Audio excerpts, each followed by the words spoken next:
There's definitely something very weird going on here. Detective Roger Mortis has a problem. He's dead. But Detective Bigelow is bringing him back alive. We have something on the monitor, Captain. That's okay. Don't get up. Told you not to get up. Now, he's got 12 hours to solve the toughest murder case of his career. His own. What is this thing? Very ugly. Get down! Remember the good old days when guns killed people?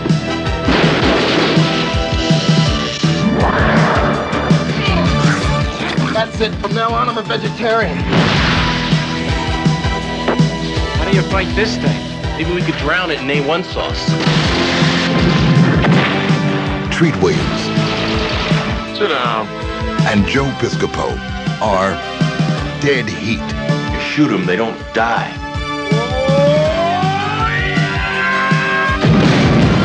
You can't keep a good cop dead.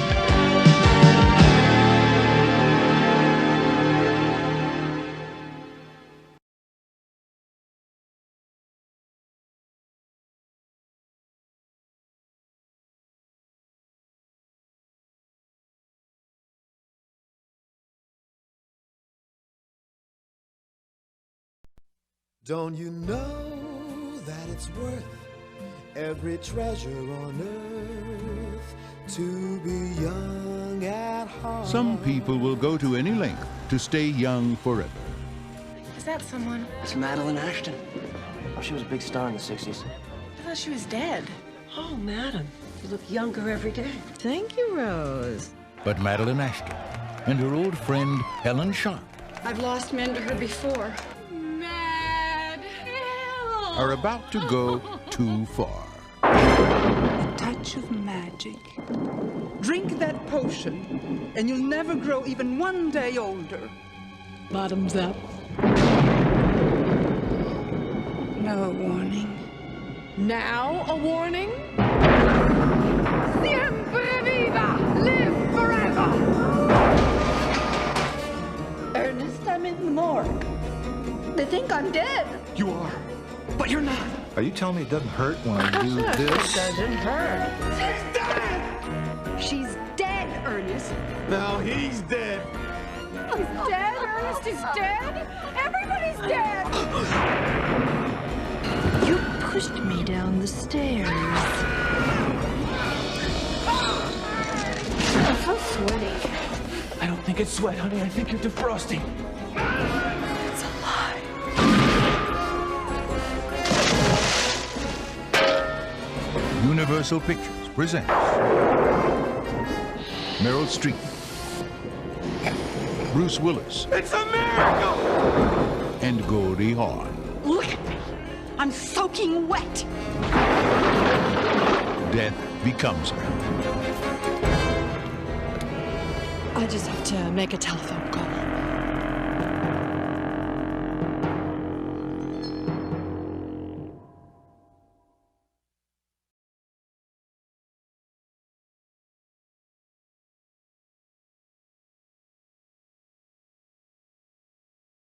What do you want? Get the chip out! Why don't you leave it? Leave it in your head!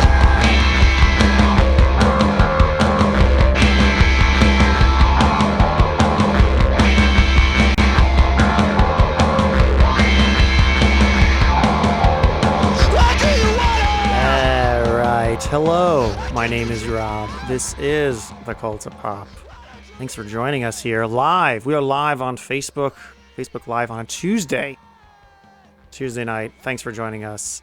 Check us out on the interwebs, Cultural Compulsive Disorder at ccd.nyc on the Instagram, on the Twitter, on the Facebook, MySpace, Friendster.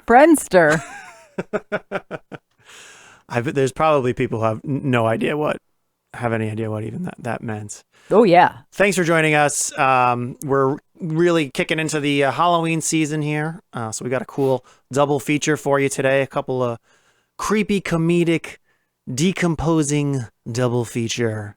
And we're going to get right into that. And I want to introduce my guest, my lovely, esteemed guest. I mean, we're really privileged tonight to have her here.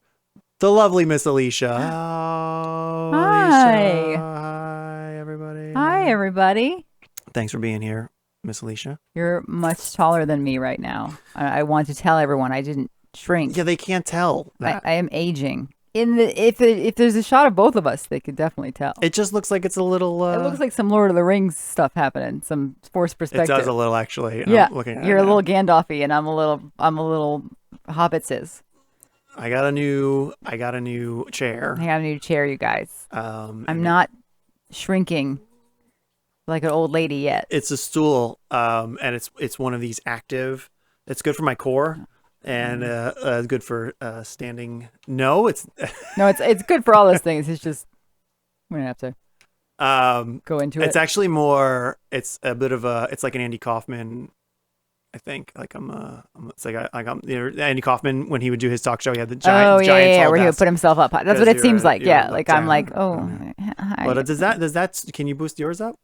I mean, just got in here. This is so hard. I'm gonna mess up the microphone. Watch me boost. Ready? All right, let's see. Was that as tall as it is? That's as high as it goes. Right. It went up like an inch. That's pretty good. I feel like a giant now. Well, we have to. It's also the angle of the camera is a little. It's not doing.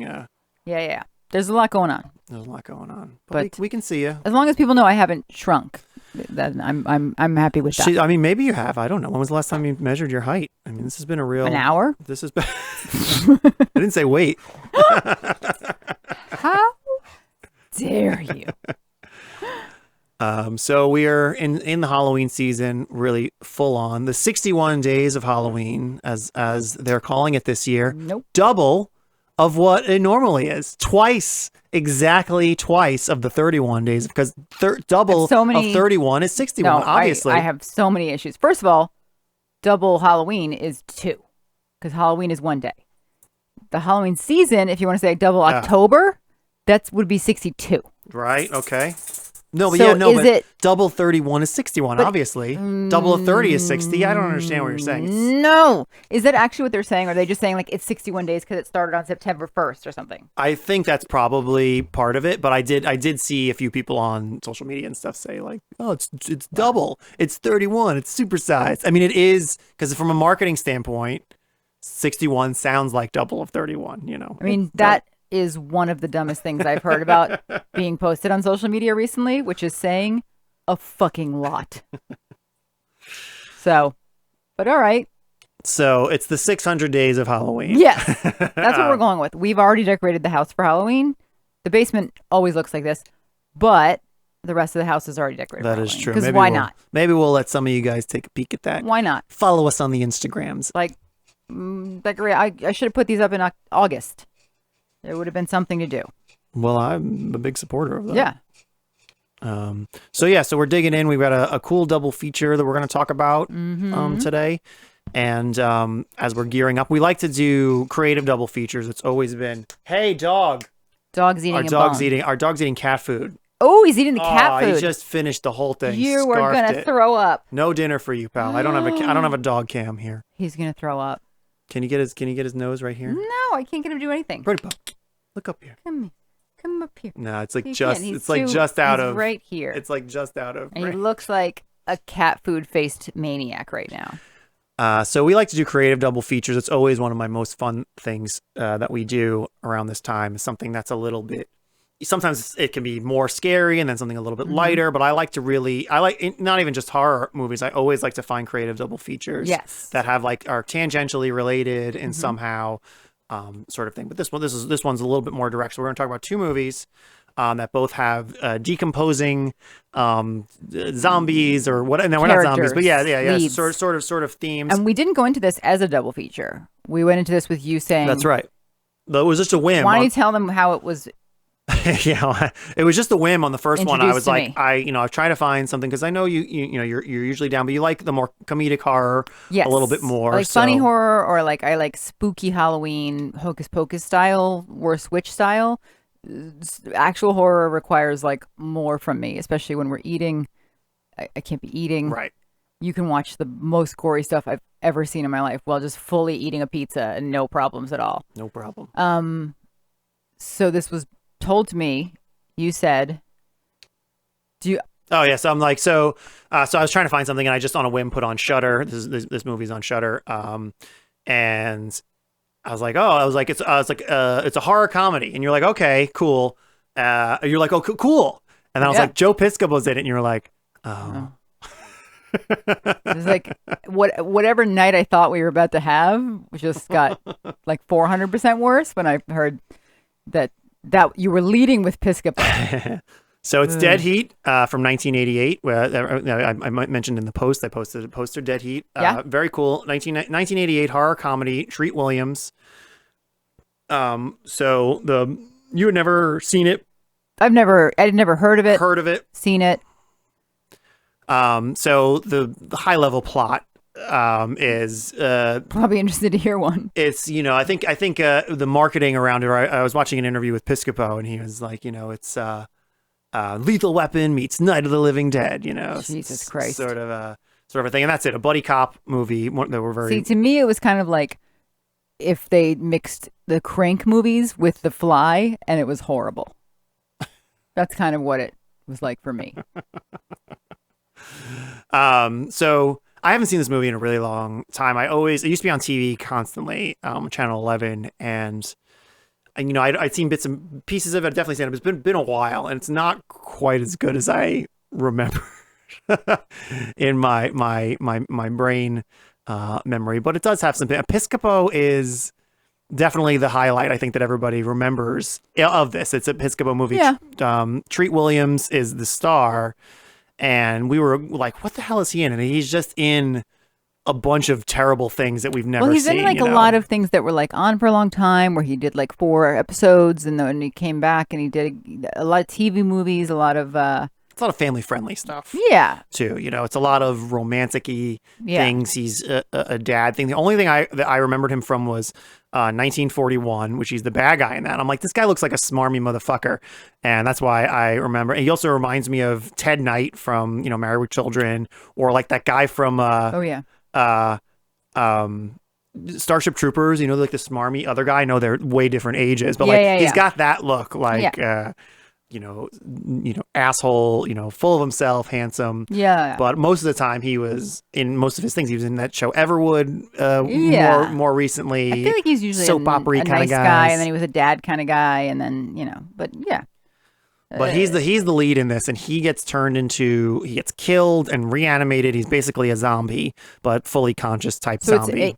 He gets killed by, there is a like reanimation, like there's a zombie making immortality machine kind of thing, and zombie making. I mean, they're investigating a crime or whatever, and they stumble upon this company who's reanimating corpses. They deal with some zombies, and then he gets into this machine that makes zombies. He gets locked in the room, a la The Fly, and well, that just kills him, and then she puts him on that table thing that reanimates him. That was a.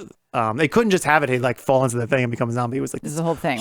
Very the air got sucked out of the room. Specific, like she knew exactly what she was doing. Like, let's bring him back to life. And they were like, all right, there should be no repercussions of that. We don't know anything about it, but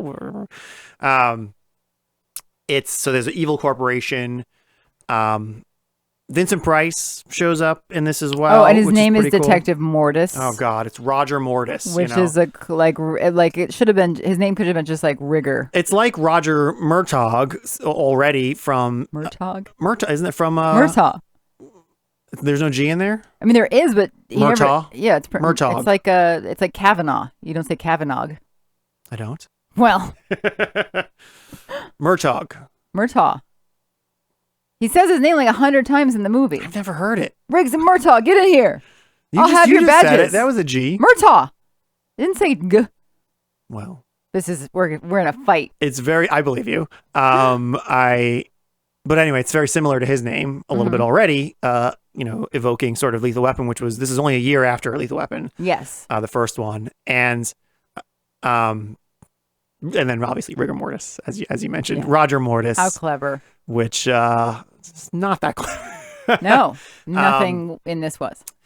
What I really remembered from this movie is, I think, like the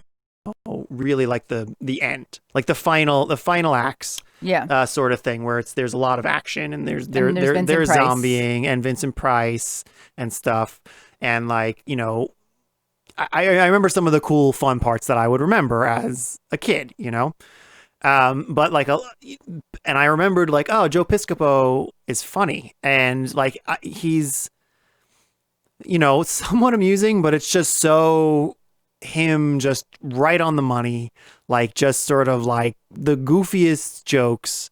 He's a bit Andrew Dice Clay for my liking. In general. In general, his like sense of humor is well, I'm always fascinated by Piscopo. I'm always fascinated by Joe Piscopo because he's been a punchline for, almost as long as he existed. Like it's the joke, Piscopo, they would parody him, Which would make me feel bad for someone normally, but I have heard, and I could be wrong, just to, but I've heard a lot of like stories about how he's kind of a jerk in real life. Yeah, and he totally. Was a problem on I almost Googled him, just because I was curious to kind of see what he's been up to. Because I mean, when the hell was the last time you heard about him? But I didn't even want to Google him because I'm sure he's got opinions on politics currently, and I'm really not interested in what those opinions are right now. No. But he's definitely, kind of the star of this. Let's see. I got a couple of. These are the Piscopo one-liners. Look, he's just. 5 Adam 38, please respond. 5 Adam 38, what? 211 No. You didn't say may I? The hair, the whole thing is so. Hate to lose him this time. Roger, but you can't get him if you're dead, man. Poor Treat Williams. Roger. It's interesting. The tone. It's pretty consistent throughout. I mean, it is what it is, right? It's Night of the Living. It's a zombie mashup with a buddy cop movie. I think that's a pretty cool concept. You have the right to remain disgusting, flippant, and tasteless verbal remarks. Angry Captain. The Angry Captain. Really good gym teacher. Just be glad we're still employed. Call me Thursday. I love this job. I don't know. The volume might be too low on this, but. I love being a human target for anyone within. I mean, I can hear it in my headphones, but I don't know if everybody else can hear it. He's Let us know if you can't he's hear just it. so goofy. He's the worst. We'll come back to these. I'll save those for you. I'll DM you those. Hooray! No, it was. I mean, some of the makeup stuff was cool. I will say, definitely. There was a lot of like the way that they made them look as they decomposed. I mean, it's of its age, but some of the, it's practical effects. I mean, these are late 80s practical effects. I'm not sure who did the effects work on it, but there's some pretty cool stuff. Some of the zombie makeup is terrible, especially on some of the ancillary zombies. It's like really like giant heads. They look like aliens. By the way, this scene was particularly appalling to me because this is a person who he cares about and is friends with, and he's watching this happen to her, and she's like alive while it's happening, and he in no way, shape, or form tries to like reassure her or.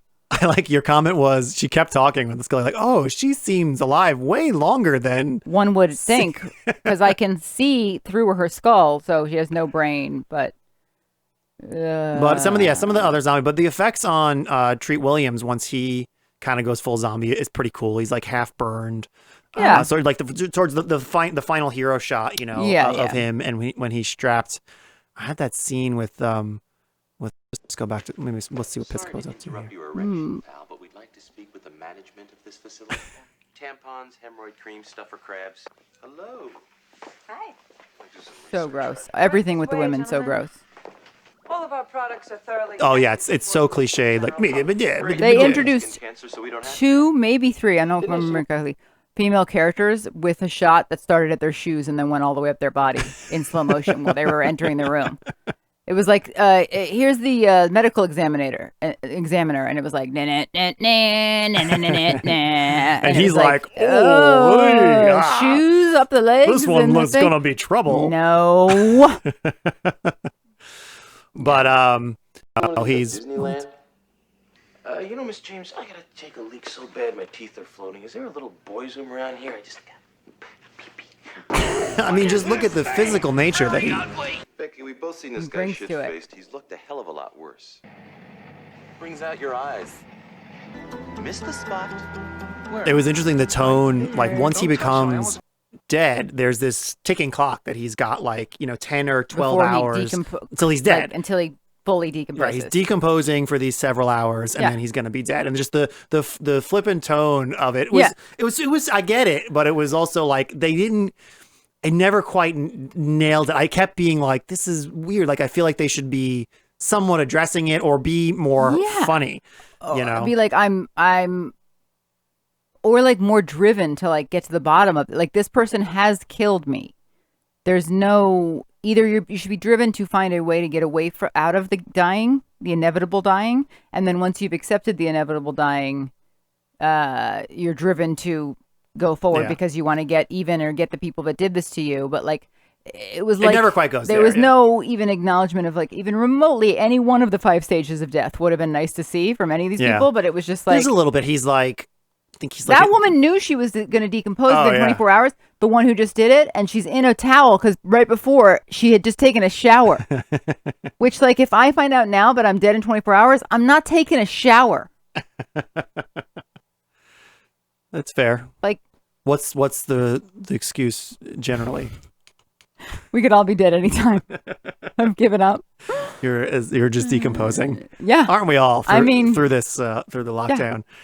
But yeah, the tone is a little weird. But there's a few scenes where he's like combing his hair and like his hair is falling off, and but it's a little bit weird. There was something off about it that I found strange. But there was a couple of good gags. But mostly just. But it is the worst. I love it when you get angry. Extra panties. Dead giveaway. We have something on the monitor, Captain. That's really disgusting. Roger, you were underwater in that jacuzzi for 5 straight minutes. That's right, I was. Did you teach my girlfriend how to do that? Use humor. I'm sorry. It's so bad. It's so bad. And it's just so, like, if you're like, okay, what's the worst? If I had asked you, like, write like the worst jokes that Joe Piscopo might say in this movie, I think you would have got pretty close. Oh, yeah. For sure. I think you would have nailed half of them at least. And probably the worst ones you came up with would have been at least a little more clever than. It probably would have been slightly more. It feels like maybe they let him, as the comedic genius he was at that time, coming off of SNL. Just run. I mean, he's a fascinating character. He's in that. Let him, He's in that that dead zone of SNL, right? That mid 80s, and it was and like you were saying, like the attitude that was sort of him was that, like, me and Eddie are the only ones pulling our weight around here, and it's like, and it was like, what? Why are you standing next to him? It might be. Why are you putting yourself in that? I mean, he did have a couple of recurring characters. He did a good Sinatra. Like, there were things, but like Eddie was doing something very different than anybody had ever done, and Piscopo was basically Eddie was a goddamn phenomenon, right? It was like another leap. He's probably the only person in the history of that show that could probably claim, I saved this show, or I was the star of that show. He was that star doesn't have a star ever. He was definitely the star, and he saved it. It might have gotten canceled during that zone if they didn't have him. Definitely would have. It definitely would have. And you've got the Sinatra Stevie Wonder sketch that he does, right, with Piscopo. And I'm as blind as a bat. You as blind as a bat. I guess that's funny. That's really the only funny. Piscopo joke. His Sinatra was good. Like he did. His Sinatra was good. But he's a fascinating character. I like Phil Hartman's better, but his Sinatra was good. Like, he was always been a punchline as long as I can remember. It was like, remember Joe Piscopo? Boop, boop, boop. Part of it, was I like think, 89. it's fun to say the word Piscopo. It is. I do like saying it. So that is part of why he's the go-to, like, Piscopo. Piscopo. What am I, Joe Piscopo? Piscopo. It sounds like a made-up thing, like Joe Schmo. Right? He's the Pitts Capo. No.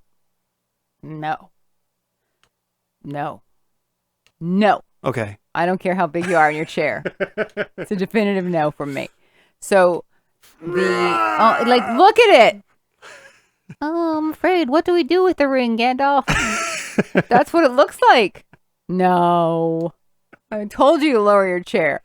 And you were like, everything's framed Well, it is. around my giant body, my giant tall hair. It's my show, and I'll be as big as I want to be. Listen here. Nope. My hair's even bigger. I know. It gives me more of an advantage. That's the whole thing. So yeah, this was horrible. Halfway through, though, I was like, oh, it's kind of like Death Becomes Her, but horrible. And then that's when we decided we were going to. The bit about them sort of, rotting a little bit. Yeah, stuff was falling off, and they had to throw. I was like, oh, it's that. But the one gag I really liked here, we'll play this one. This is like the one line that I really. Hey, you're hurt. Lady, I'm fucking dead. Yeah, that was solid. That is great. It's solid. And that was perfectly delivered Yeah. by Treat Williams. And that is the tone that I would want for the whole movie. Yes, that would have been great. He's playing it kind of straight. I feel like maybe they both, Piscopo, we didn't need that comedic relief kind of guy. I guess he's supposed to be the Mel Gibson-y. No. But he's not, Mel Gibson isn't always making jokes Yeah. Riggs isn't doing that. But, just, Lady, I'm fucking dead. That's hilarious. It was good. It was well delivered. And it was so expected. Yeah, I wasn't expecting it to be anything funny to happen. Lady, I'm fucking dead. Lady, I'm fucking dead. I was trying to Google to find that clip, and there's a song, some punk band made a song called Lady, I'm Fucking Dead, which is great. The internet knows no The bounds. song at the end of this movie was called Dead Heat. Yes, in the grand tradition of 80s movies that had, a title song, every single one of them. It's very good. Maybe we'll hear a little bit of that towards the end of the podcast here. Yes. So yes, at some point we were like, let's watch Death Becomes Her. Well, first thing. Jewelry stores. Something for that unexpected overnight guest, Miss James? Listen, Mongo, we're cops, and if Thul's not out here in 10 seconds, we're gonna kick some honorable ass. You ought to write fortune cookies, pal. That's it. From now on, I'm a vegetarian. Racist, How do you sexist. fight this thing? Maybe we could drown it in A1 sauce. That's gross. Okay, now They fought like a bunch of they went to a butcher shop, and somehow the animals at the butcher shop had also been So I liked zombified. that. I liked that. It was reanimating the.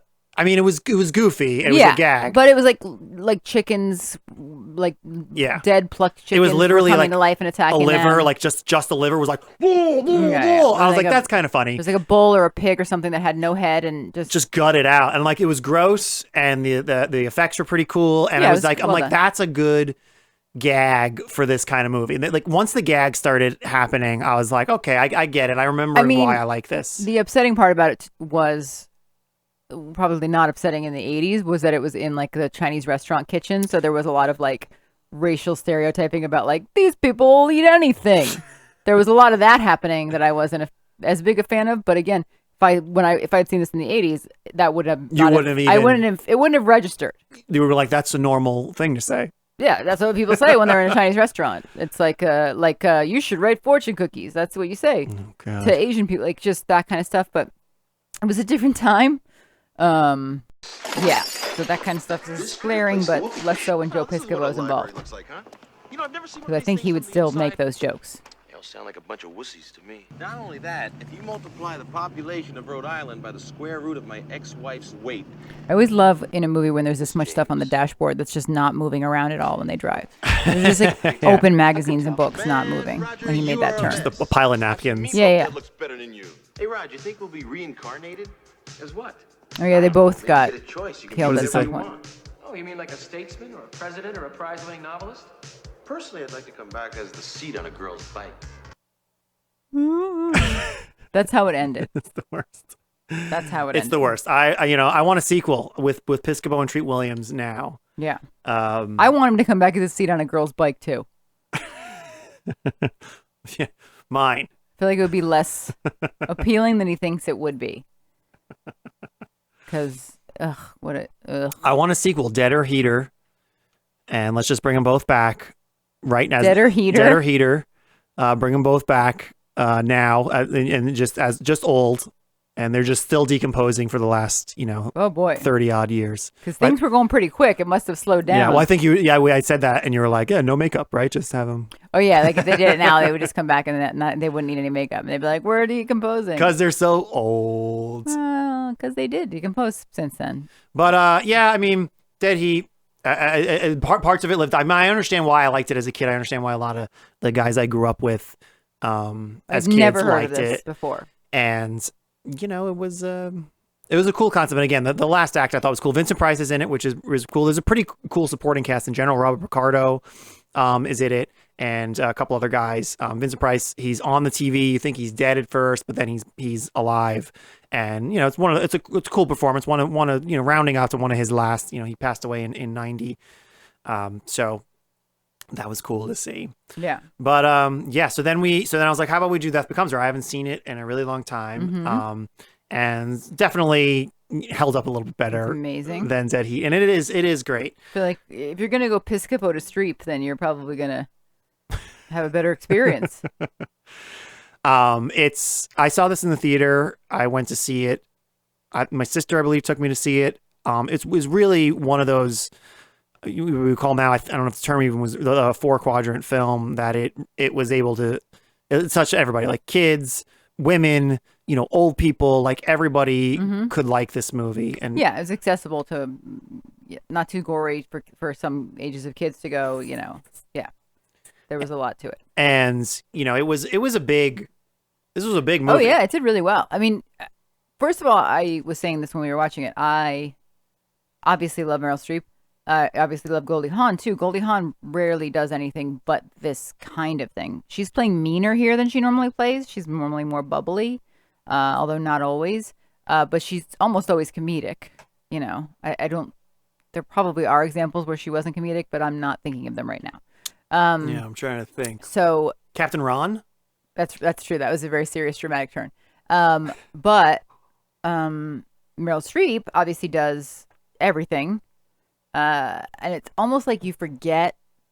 It's really annoying to me sometimes how much I forget how good she is at like stuff like comedies and musicals, because she's so good at the drama stuff, and you watch her in those things and you're like, oh my God. And then she comes on screen in like something like Postcards from the Edge or this or Into the Woods or whatever, and you're like, what? She can sing. Yeah, I mean, she's got comedic timing. And the opening in this, she's singing on like a Broadway style number that's horrible, but she's really singing and like dancing, belting and dancing and like the whole nine. It's like, why? Why do you get that too? Why can't someone else have that? She's the Streep. She's the Streep. She's the Streep. So it's great depiction of a specific kind of female friendship. Yeah. So I'm like, thinking about, I mean, female-led movies are still fairly rare in the grand scheme of things. And certainly then, this is the early 90s. This was, having them led, but you have Bruce Willis in here as well, which I think was maybe part of the 4-quadrantness of having a little bit of everyone. And we figured out that like Meryl Streep's Hollywood career. So Meryl Streep's an actress, Hollywood, Broadway, whatever, Madeline Swan, whatever it is. Yeah, I forget. And she's, as the movie starts, she's like aging out of any parts that she can get. So she settles down, and then it picks back up like something like 13 years later. Yeah. Or something like that. And so we figured out that like the age that she was when her career was basically over was like 31 or 32. I think it was, I think 37 was done. Yeah, because she's 50. Like they're all supposed to be 50 in the modern which is day. Very, again, rare to this day that you would have a movie starring older women. This is the point. Like not only is it women, they're older. And they are leads. I mean, this is probably why Bruce Willis is in there, and he's playing 50 years old. He was around probably 37 when they were making this, and they don't really ever like de-age him, and like he never comes out as like hot Bruce Willis. Like you would think maybe, but he's younger in the early scenes, but he's not hot. He looks like 70s guy. Yeah, they don't really lean into it. I think it was just because mousy. I mean, he's probably maybe the biggest movie star in the world ish around this time. He's pretty big. So, I mean, this is a huge movie. Robert Zemeckis directed it. So, yeah, this is my point. So, having a female-led movie, having like a comedy, and it's sort of horror and older women and a massive budget because it's a massive effects-heavy very effects film. They got that. And the fact that he wanted to do it, the fact that so many of them wanted to do it because it's just a solid story and script, I would imagine, like that, and to work with Zemeckis. But I'm sure that for part of it with Bruce Willis was at this point, he was solely doing action and the chance to do something else. Yeah. So the effects are really, one of the big stars. I can remember when this was coming out, everyone was really touting all the, and this is, in watching it held up pretty well. I was surprised. I mean, some of it was a little wonky. Some of the CG, especially this stuff with the backwards head, was the backwards head a little bit, but she's selling it with That's her right. sort of, which is interesting to see how they did that. But there's a shotgun hole through the middle at some point, and that's solid. That's really well done. She's saying this thing. Her face is covered up, and she was talking she's like, my mom came to set, and she's like, why you wear a bag on your head the whole time? I thought you were a movie star. And they're like, oh, they're gonna figure it out later or something. But makeup, there's there's all kinds of practical makeup in this. Yeah, I mean, this is early 90s where you're really, you're starting to see some CG come in, but you're still like really in the AAA of practical effects too. So there's a real combination of things. They did win the Oscar that year for visual effects. They were up against Alien 3 and Batman Returns. And these guys pulled it off. And this is a year after T2, which, everyone's sort of, this is 92. So this is a year. T2 really is the first CG movie, which I know that's not true, but it's the one that like people, really, it's a little bit before Jurassic Park. It's a year before Jurassic Park, but just some real cool stuff in it. And I was really impressed by how much of the effects really still held up. Oh yeah, 100%. The movie looks like no point like amazing. It looks like $1 million. Yeah, at no point did the effects take me out of it either, because the effects not being great or the effects being like looking old is that's something that really only bothers me if the rest of the story and the acting and the rest of it isn't holding my attention. I don't care. No, me neither. Never. So it's interesting. Yeah. The three of them, Goldie Hawn, Bruce Willis, and Meryl Streep, obviously, are so good. Like, the dynamic between them all is really good. The performances are really solid. Like, Goldie Hawn just plays like kind of unhinged, like driven mad with jealousy sort of character that I have, you haven't seen. At some point she's, in like a mental hospital, and she's just like losing her mind. And Meryl Streep is playing this like very vain, very, different kind of character than we normally see her play. And Bruce Willis is playing this like total, like, nerdy, like anxious, alcoholic, broken man kind of. Is amazing in this. And he's so funny. And I mean, like, Meryl Streep and Goldie Hawn are incredible. Yes. And I think he kind of steals it sometimes, from them. But he's so terrible sometimes, he's obviously been great in the things that he's been great in. He always just seems like he's snoozing through so many things. A lot of times, yeah. And he's also, it's a lot of action and it's a lot of machismo, and him really doing this sort of like vulnerable kind of older guy who's, his timing is so great in this. He's constantly like, and I love that. It's the best parts of John McClane when John McClane's kind of nervous, No, but it's like, so it's heightened. He's like spazzing out. Like, it's like a performance that you would get from like, oh God, I'm trying to think, like a Zach Galifianakis, or like I'm trying to think of another Adam Scott, right? It's that kind of, where we're just like, oh, and part of what makes it stand out, I think, is that Meryl Streep and Goldie Hawn, while they're doing different... Paul Ruddy. Yeah. Paul Rudd would that would be the person you cast. You wouldn't cast Bruce Willis, right? No, but I'm like, and going into it, I was like, why did they cast Bruce Willis? Just because he's a movie star holds his weight. People forgot that Bruce Willis was very gifted comedically. Right, moonlighting, right. Still is to some extent, like when he really decides to do it and has the right, but I think his timing brings some other baggage. But he's great timing, and he's playing off of the two of them, and the two of them are very much like their contempt and anger and just vanity and craziness with each other means that they're not really reacting to the horror of the situation. They're just too wrapped up in their own petty bullshit. So they're like, now my neck's backwards. Great. What am I supposed to do about this? Like, they're just constantly. And so he's just fully able to be like the in the place of the audience, the person that's like horrified and constantly terrified and constantly reminding us that, like, where did you put my wife? She's dead, sir. They took her to the morgue. The morgue? She'll be furious. It's just great. The timing is perfect. So I mean, yeah, we didn't really talk about the plot at all, but it doesn't matter. There's like a magic potion which makes them. Well, so the two of them have a history, Meryl Right. Streep and It's sort of they've had it's a frenemy kind of. It's a very specific type of female relationship. What's like the famous the one they just made the show of with Betty Davis and like. Oh, it's like a feud. That was Feud. With, so Betty Davis and Joan Crawford. It's a little bit of that sort it's of not because relationship, they're not both famous. This is more like one that goes back to school true. or whatever. This is like, there was a situation I was where unclear on that. If she's they if went she's to famous school too, together. Goldie Hawn, No. because she also has to be rich, I guess. No. 'cause- So what happened was she wasn't famous. Meryl Streep became famous. We don't really know why Meryl Streep's being such a bitch to her in the beginning. We find out later that like Meryl Streep was like very unpopular in school and was made fun of for being trashy and cheap and like poor, whereas Goldie Hawn came from a more well-to-do family. But then as they go into adulthood, Meryl Streep becomes this big, famous, glamorous actress. Goldie Hawn becomes just a normal, woman who's trying to be a writer, has a fiance, and Meryl Streep steals him. That's Bruce Willis. They get married. He's a plastic surgeon. And she's like, "Ooh, I need one of those because I'm 37."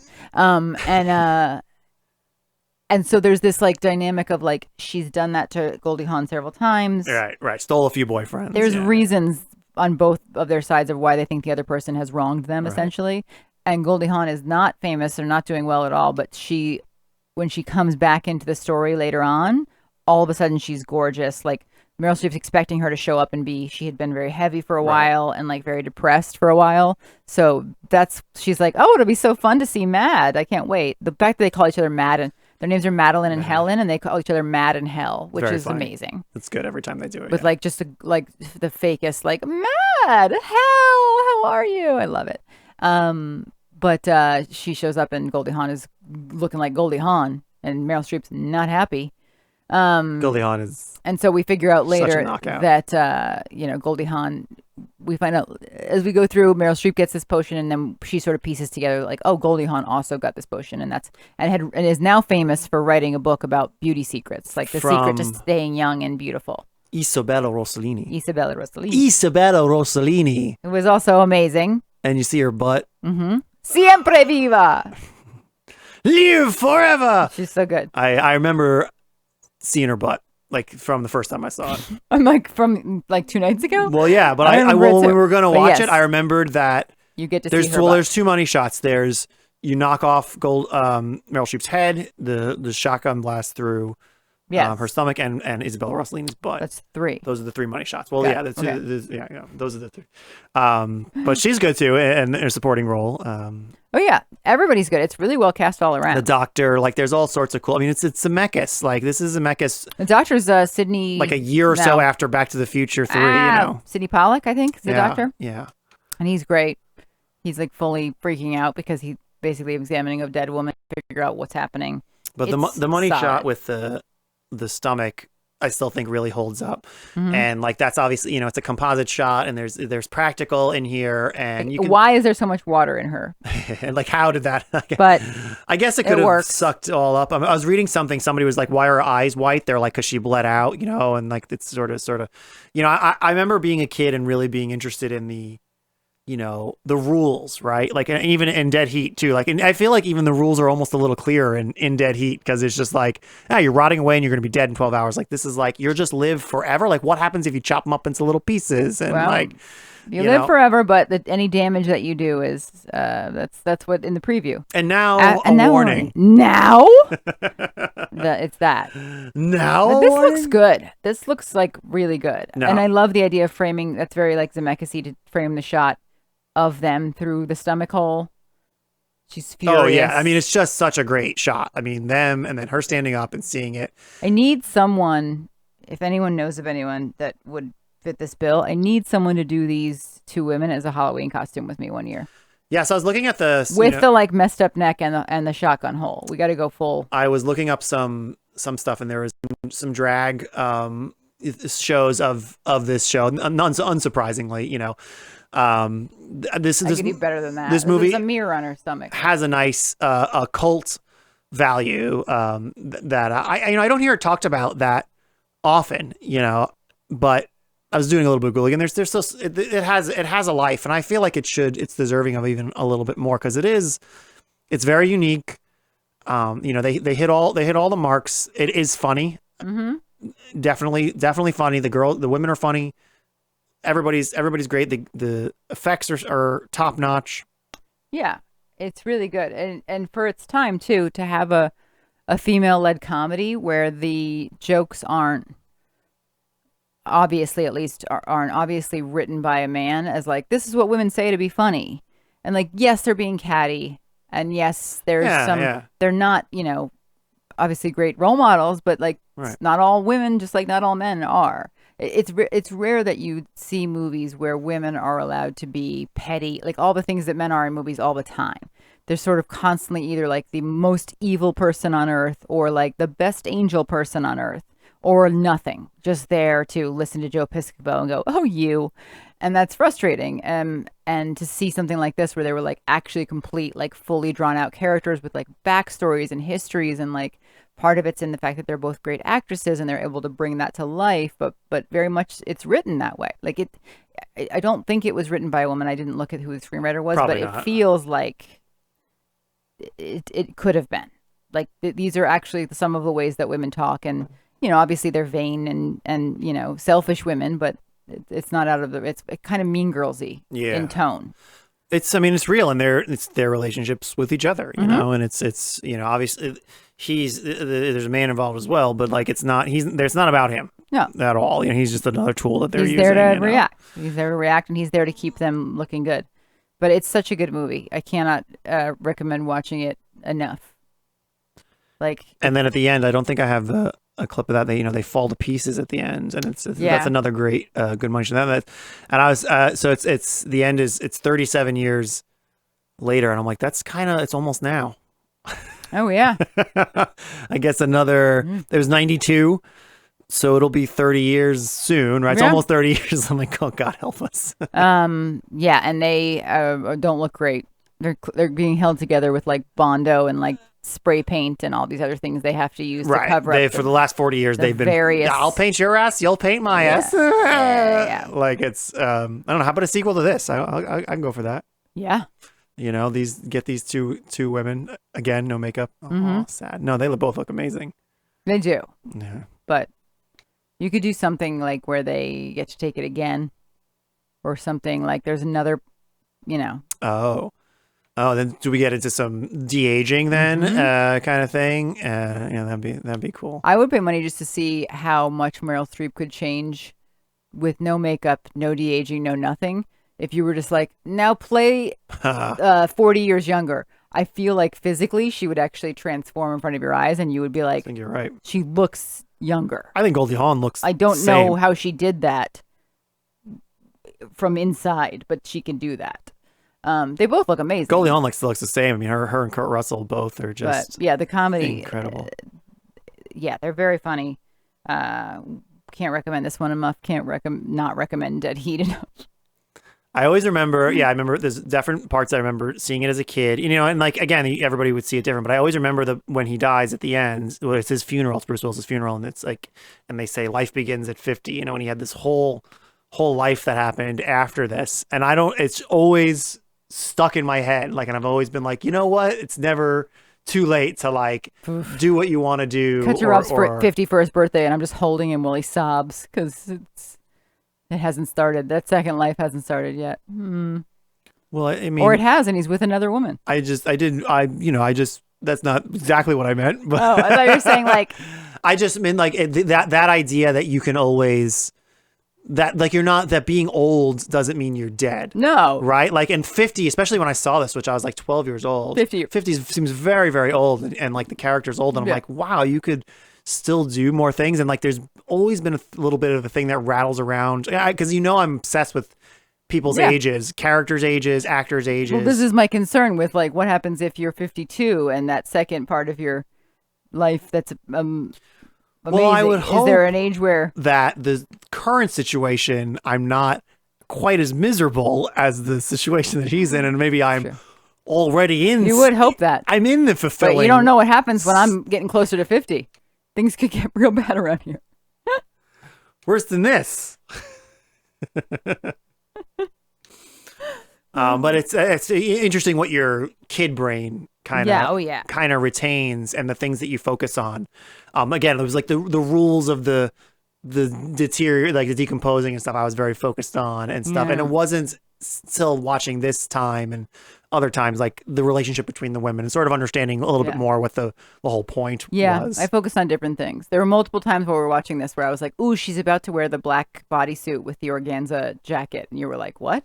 And like, I remembered all the outfits, like every single look that each of them has in the movie, because I enjoyed those. Yeah. And there's all the gags at the ends where you start seeing all these famous people that they've all been taking this. Yes, like this thing. Elvis is there. You can take it and you can live out the rest of your, as long as it's feasible, but you could still look like that. You can stay in your current life, but then once it's not feasible anymore, you sort of have to disappear and kind of start over again someplace else. And so Elvis has done that, and James Dean. And so I guess if you never died, you'd be fine.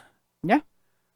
Again, I'm still trying to figure it out. The decay and all of the problems that they have are because she says you have to take care of your body. Like, you have to take care of yourself, because any damage that you do, I think... I don't even think she spells it out that clearly. I think even, my thought was that even if you hurt yourself a little bit, like got a cut or something like that, it would heal because you're alive. When you're alive. Yes. Right? But they both die.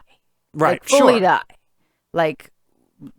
and then, but aren't dead. So their body is dead.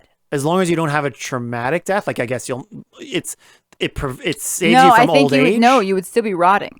If you've died, you're rotting. Yeah, but if you didn't die, if you just, if I you would never die of a disease or anything like that. Or old age. Like, it immunes you to old age, but not to other things. It doesn't heal you. I don't know why I'm still trying to figure this out, but I'm always curious, because I'm like, okay, well, what if this, and like, what if you chop them up into little pieces, when they all just, but the end, we were trying to figure out, because like her hand is like, this is removed, but it's still doing the thing on the thing, right? So I'm like, can she control all of her pieces of her bodies independently? Obviously. And she's not attached to anything, and she's doing that, so she can go and grab the head. And obviously, they put themselves back together. It might just be a joke. It might just been. Well, it is, but it might not have been that. I might be overthinking it. That's a might. But yeah, I highly recommend this as a fun double feature. I still would recommend Dead Heat. I think it's a fun, and I know a lot of people like it, and it's of the era, and you're looking for something, it's free on Shudder. And I don't remember what, I think we might have paid for Death Becomes Her on Amazon or something. Whatever it was worth it if it was 10 times more expensive than what we paid. It was definitely worth it. And I feel like it's a little underappreciated. I don't hear it brought up again. It's probably because it is a little bit more of a female movie, or people think about it as such and remember it as such. But I mean, amongst Zemeckis' other, big hits, I mean, this is a big movie, and it was a big hit too. It was very popular. It wasn't like it was a bomb. No, it did really well. It was I remember it being a big thing. Summer movie, if I recall, even. And I remember going to see it with my sister, and we both just loved it, and it was just so cool. It should be a little bit more on the Halloween hit list, I think. It's a good Halloween movie. All right. Well, we'll see what we get for our next time. For like a double feature or triple feature. Just an ordinary drive. Oh boy. Yeah. What movie is this song for? I think we'll find out. How? Pretty soon.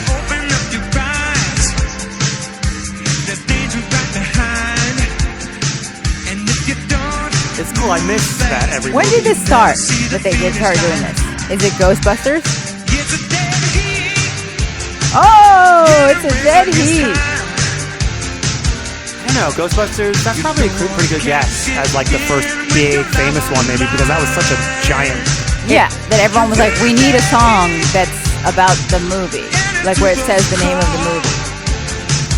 All right, well, I think that's going to wrap it up. All right. For the Cult of Pop.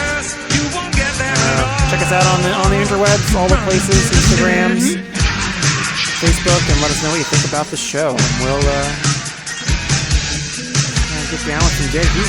Yeah. I mean, pop and lock. I don't know what that means. Like Murtaugh.